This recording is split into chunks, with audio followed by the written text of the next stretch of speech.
गोवा स्वास्थ्य मंत्री डॉक्टर विवाद घनेला। गोवा स्वास्थ्य मंत्री विश्वजित राणे और डॉक्टर मध्य जटिल विवाद जटिल रूप ने गत सप्ताह Goa medical college and hospital casualty medical officer CMO Rudresh Kutikar को गोवा स्वास्थ्य मंत्री पाणाजी गोवा स्वास्थ्य मंत्री विश्वजित राणे और डॉक्टर मध्य विवाद जटिल रूप ने गत सप्ताह Goa medical college and hospital casualty medical officer CMO Rudresh Kutikar को गोवा स्वास्थ्य मंत्री सर्वसमक्ष अपमान देते एने डॉक्टर गणमाध्यम क्षमा मागिथिले किंतु डॉक्टर माने एहाको ग्रहण करना मंत्री जो हॉस्पिटल रे डॉक्टर को गाड़ी देथिले सही स्थान रे क्षमा मागिबाकू से माने दाबी करिसेंती।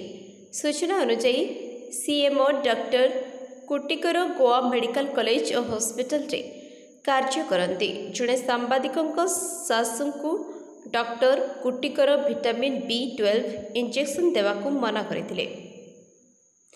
इंजेक्शन नेबाकू एक प्राथमिक स्वास्थ्य केन्द्र किंबा ओपीडी को जीवा लगी डॉक्टर कुटीकर तांकू कहिथिले।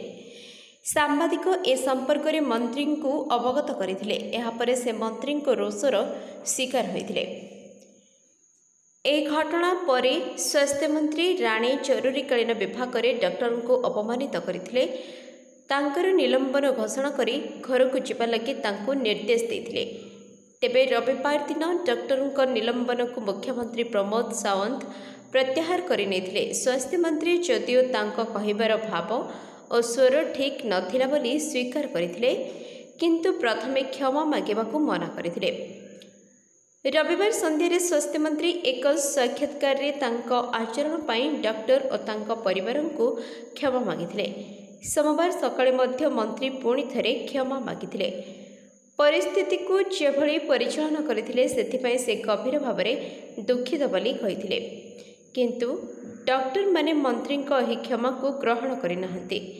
डॉक्टर कुटीकर को गोवा रेसिडेंट डॉक्टर एवं फैकल्टी डॉक्टर संघर समर्थन मिली।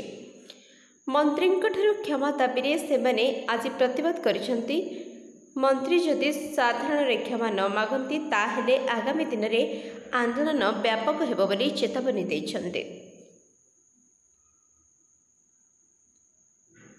Bureau report the next Odisha news.